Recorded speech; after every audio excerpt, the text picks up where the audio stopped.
এটা ছিল আমার অ্যানিভার্সারি ভিডিও, কিন্তু এই ভিডিওতে আজকে আমি অ্যানিভার্সারিতে কি হয়েছিল কি না হয়েছিল সেটা শেয়ার করব না। আজকে তোমাদের শেয়ার করব যে আমি সেকেন্ড ইয়ার থেকে কি করে টুকটুক করে গয়না বানাতে শুরু করে দিয়েছি। সেকেন্ড ইয়ারে এতটাও বুদ্ধি ছিল না বা এতটাও বেশি টাকা ছিল না যে আমি নিজের জন্য বড় বড় গয়না কিছু বানিয়ে নেব, কিন্তু সেই সময় সোনার দাম এতটাই কম ছিল যে ছোট ছোট কিছু জিনিস আমি নিজের জন্য বানিয়ে নিতেই পারবো। প্রত্যেক বছর ধানতেরাসে কিছু না কিছু নিজের জন্য বানাতাম। তোমাদের সব থেকে বড় কোশ্চেন হচ্ছে আমি টাকা কোথায় পেতাম।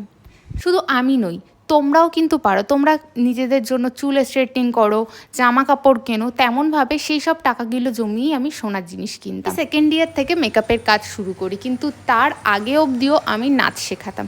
আর যখন নাচ শেখাতাম তখন আমি পুজোর টাইমে বিভিন্ন বুকিং পেতাম স্টেজ প্রোগ্রামের জন্য, তো সেখান থেকে আমার কিছু ইনকাম হতো।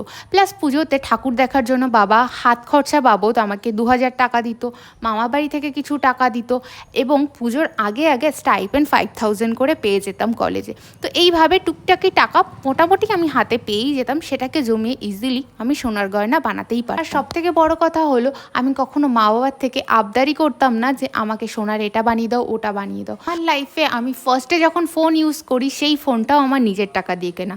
আমি এখন যে নিজের স্কুটি ইউজ করি সেটাও আমার নিজের থেকে কেনা।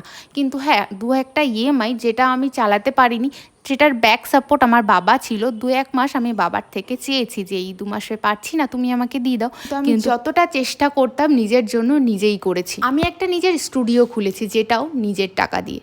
আমার মাকে কিছু সোনার গয়না বানিয়ে দিয়েছি, সেটা তোমাদের কোনো একদিন শেয়ার করব। সেটাও কিন্তু নিজের মন থেকে নিজে ইনকাম করে। আমি নিজে আইফোন 15 প্রো ইউজ করি, যেটাও আমি নিজের টাকা দিয়েই কিনেছি। ইউটিউবে আমি রিসেন্ট কয়েকদিন হলো অ্যাক্টিভ হয়েছি, তার জন্য তোমরা আমাকে অনেকেই চেনো না।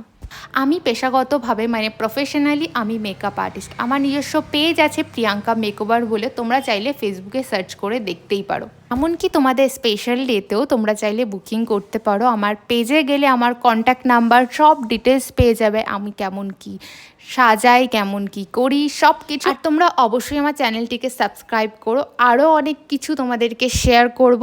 আর হ্যাঁ, অবশ্যই তোমরা জানিও তোমরা কেমন ভিডিও দেখতে চাও, সেগুলো আমি তোমাদেরকে শেয়ার করে দেবো। এতদিন পর্যন্ত আমি কি গয়নার কালেকশান আছে কি না আছে সেটা শেয়ার করিনি। শেয়ার করেছিলাম আমি কি বানিয়েছি সেটা, কারণ আমি এটা মোটেও কোনোদিনও পছন্দ করি না আমার মা বাবা বা আমার হাজব্যান্ড কি দিয়েছে কি না দিয়েছে সেটাকে শো অফ করা। আমি নিজের থেকে কি করেছি সেগুলোই তোমাদেরকে শেয়ার করি। আমার বাবা একজন ডাক্তার, আমি চাইলেই পারতাম বাবার টাকা দিয়ে শো অফ করতে, কিন্তু কখনোই সেটা আমি করিনি। পুরো লকডাউনে আমি পিৎজা ডেলিভারি করেছি, কেক ডেলিভারি করেছি, শাড়ি বিক্রি করেছি, কিন্তু আমি নিজে কখনো বসে থাকিনি। চাইলেই একটা মেয়ে পারে নিজের জায়গাটাকে তৈরি করতে। চলো, আরও অনেক কথা হবে। আজকের জন্য টাটা, দেখা হবে অন্য ভিডিওতে।